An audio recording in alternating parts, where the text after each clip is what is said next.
বিড়ালকে ভালোবাসবেন। ও মুসলমান শুনে নাও, আল্লাহ নবীজি, ও মুসলমান শুনে নাও, দিলের কান্ডা লাগা শুনে নাও, পৃথিবীর মধ্যে মহামানব যারা আছে দুনিয়ার মধ্যে বিড়ালকে ভালোবেসেছে। এই বিড়াল একটা গৃহপালিত পশুর মধ্যে পড়ে যায়, এটা এত প্রভুভক্ত হয়, এত মুসলমান শুনে নাও, বিড়ালটাকে অত্যন্ত মায়া করবেন। বিড়ালটা যদি দোয়া করেন, বিড়ালটাকে বিনা কারণে কোনো বিষ দিয়ে মারবেন না, কোনো কিছু দিয়ে মারবেন না।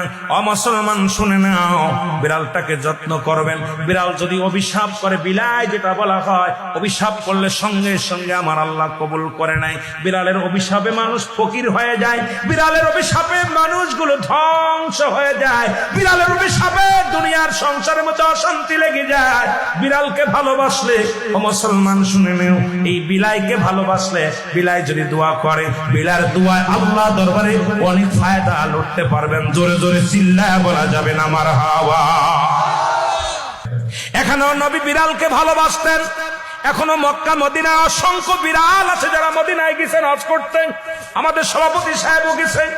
অসংখ্য বিড়াল গুলো দেখবেন মদিনার মনোয়ারায়, রাসূলুল্লাহর রওজার আশেপাশে, কাবা শরীফের আশেপাশে অসংখ্য বিড়াল। ধরে বলেন ঠিক কিনা?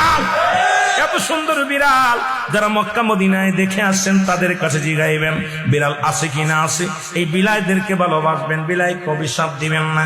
একবার এক মহিলা অমুসলমান রাসূলুল্লাহর কদমের মধ্যে একজন বিড়ালকে বিষপান করায় মেরে ফেললো।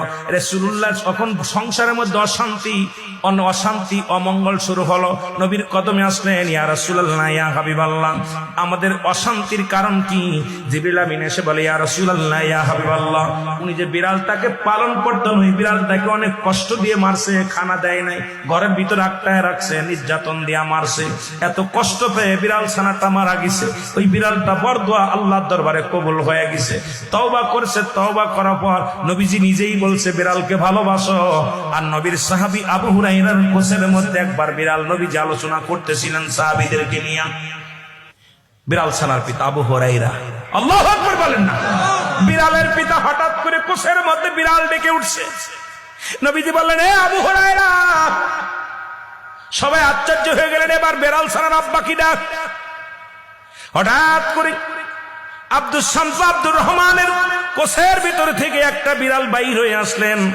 নবীজি আবু হুরায়রা নাম দেয়া পর উনি বললেন, ইয়া রাসূলুল্লাহ, ইয়া হাবিবাল্লাহ, আজ থেকে আমার সমস্ত নাম আমি অফ করে দিলাম। আমার নবী আজ থেকে বিড়ালের বাবা বলে আমারে ডাকছে, আমি বিড়ালের বাবা হই।